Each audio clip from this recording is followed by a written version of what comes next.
নিয়ে তোমাদের সামনে আমি হাজির হয়ে গেলাম।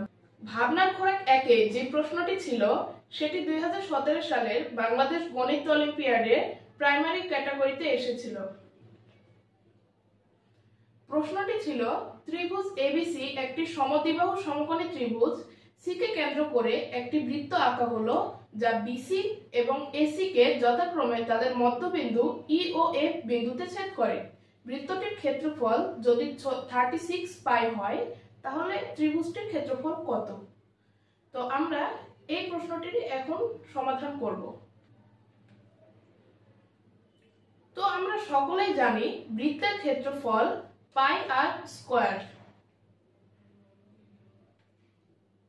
তাহলে আমরা বলতে পারি পাই আর স্কয়ার ইকুয়াল টু 36 পাই, যেমনটি প্রশ্নে উল্লেখ করা ছিল যে বৃত্তের ক্ষেত্রফল 36 পাই। তো আমরা যদি এখানে হিসাব করি তাহলে পাইটাকে আমরা ওপাশে নিয়ে যাই, তাহলে r square equal to 36 pi by pi. অতএব আর স্কয়ার ইকুয়াল টু 36। তাহলে r equal to root over 36 যার অর্থ 6। অতএব বৃত্তটির ব্যাসার্ধ 6 একক।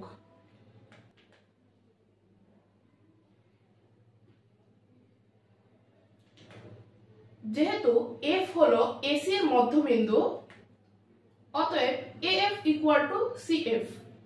যেহেতু সিএফ বৃত্তটির ব্যাসার্ধ, অতএব AC equal to AF plus CF equal to 6 plus 6 equal to 12 একক।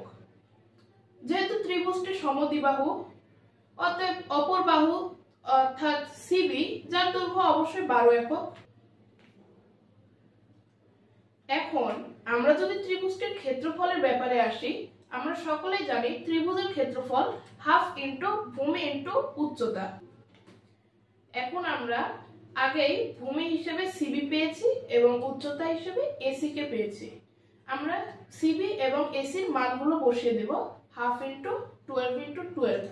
এখন আমরা এখানে যদি কাটাকাটি করি, 2 দিয়ে 12 কে কাটলে হয় 6, তাহলে হয় 6 ইনটু 12 যার অর্থ হলো 72 বর্গ একক। অতএব ত্রিভুজটির ক্ষেত্রফল 72 বর্গ একক। আশা করি তোমরা বুঝতে পেরেছো।